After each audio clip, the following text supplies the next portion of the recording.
Jet प्लांटची बघा आधी लावलेली कटिंग इतकी सुंदर दिसल्यावर आता भरपूर कटिंग निघाली ती बघा या पद्धतीने लावते. कटिंग खराब न होण्यासाठी कारण असते की याच्यात भरपूर पाणी साचणे. बाकी हे झाड लावायला सोपं आणि काळजी घ्यायला खूप सोपं आहे. याच्यामध्ये तुम्ही आहे ना मातीसोबत 20% तरी रेती मिक्स करा आणि थोडंसं खत टाका, म्हणजे झालं आपलं मिश्रण तयार. का रेती टाकल्यामुळे पाणी होल्ड होत नाही, म्हणजे पाणी निघून जाते आणि आपलं झाड वाचते आणि छान राहते. कारण या झाडांना भरपूर पाण्याची आवश्यकता पडत नाही. थोडंसं बघा, थोडंसंच माझ्याकडे खत आहे आणि या मातीमध्ये रेती मिक्स आहे, त्याच्यामुळे मी जास्त टाकत नाही. आणि रेती टाकल्यामुळे वजन खूप जास्त होते, म्हणून बघा आपली कुंडी बरीचशी खाली आहे अजून. पण जेट प्लांटसारख्या झाडांना जास्त माती जर खाली ठेवली तर पावसाळ्यात पाणी जास्त साचू शकते. थोडीशी राख होती तेही टाकली. तुमच्याकडे एखादी वस्तू नसेल तर नका टाकू. थोडीशी हळद टाकतच असते मी, चिमूटभर तरी.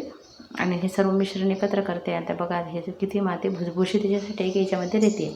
पण हे कुंडी इतकी खाली बघितल्यावर मी आहे ना, तुम्हाला टाकायचं असेल तर तुम्ही नका टाकू. पण मी आहे ना काही कचरा जो होता तो एकदम खाली बुडाशी दाबलेला आहे, कारण म्हटलं ही माती थोडी तरी वर येईल. कारण अजून याच्यामध्ये रेती टाकायचा प्रश्न होता, पण मग खूपच जड होऊन जाते कुंडी आणि ही कुंडी आधीच वजनाला आहे. आणि दुसरं म्हणजे तुमच्याकडे रेती नसेल तर तुम्ही भरपूर असे होल ठेवा, म्हणजे पाणी साचणार नाही याचीच काळजी घ्या. तशा पद्धतीने माती बनवा की या झाडाला पाणी साचलेलं नाही आवडत. कारण मी तुम्हाला दाखवते, हे प्लांट लावायच्या आधी मी काय केलं, 1-2 दिवस हे कटिंग पडून होती, पण हे उन्हामध्ये असल्यामुळे मी 1 दिवस पाण्यात टाकून ठेवली आणि ते उन्हामध्येच बकेट ठेवल्यामुळे ते कटिंग आहे ना अर्धी जास्त पिवळी झाली. त्याच्यामध्ये ज्या पानामध्ये पाणी साचलेलं आहे ना ते भरपूर प्रमाणात साचले. कारण या पानांमध्ये असं पाणी असल्यामुळे याला भरपूर पाण्याची आवश्यकता नाही, म्हणजे माती सुकल्यावर आपण झाडांना पाणी देऊ शकतो. आणि अशा पद्धतीने कटिंग लावली आहे छोटी छोटी सर्व आपल्या कुंडीमध्ये, तर खरंच सांगते ही कटिंग इतकी सुंदर दिसते मोठी झाल्यावर.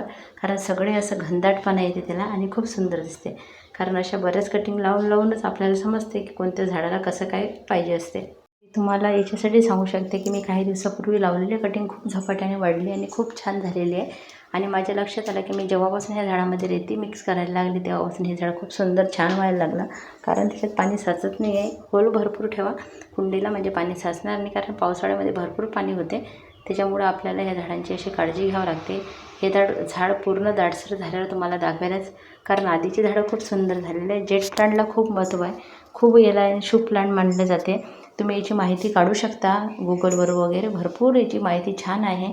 तुम्हाला पण लावायचं असेल तर तुम्ही नक्की लावा. आणि एकच आणा लागते. बघा आता भरपूर या टोपल्यामध्ये भरपूरच कटिंग निघाली की एवढी लावणंसुद्धा माझ्याकडे उरणार एवढी कटिंग निघाली. तरी मी कटाई जास्त केली नाही, कारण तो व्हिडिओ तुम्ही बघितला नसेल तर नक्की बघा. थोडंच कापले, बाकी जर त्यालाच आकार देण्यासाठी दोऱ्याच्या साहाय्याने बांधून घेतले. पण जेवढी काढली ना तीच पण भरपूर प्रमाणात आहे. आता याच्यात लावूनसुद्धा उरणार आहे. बघूया आता थोडीशी अजून लावून घेईल, नाहीतर बाकीचे राहू द्यावं लागेल. जशी पण कटिंग टाकायची इच्छा होत नाही, कारण ही कटिंग आहे ना खूप सुंदर दिसते मोठे झाल्यावर प्लांट, आणि फ्रीमध्ये प्लांट तयार होते. तर ही कटिंग कोणत्याच बागकाम करणाऱ्या व्यक्तीला टाका वाटत नसेल. बघा मी तेच दाखवत होते, पिवळे पडलेले पानं बघा, त्यात पाणी साचल्यामुळे त्याचं कसं झालेलं आहे. माहिती आवडत असेल नक्की चॅनलला लाईक, सबस्क्राईब, कमेंट करा. धन्यवाद तुमच्या सर्वांच्या मनापासून. बागकाम ही माझं आनंद देणारा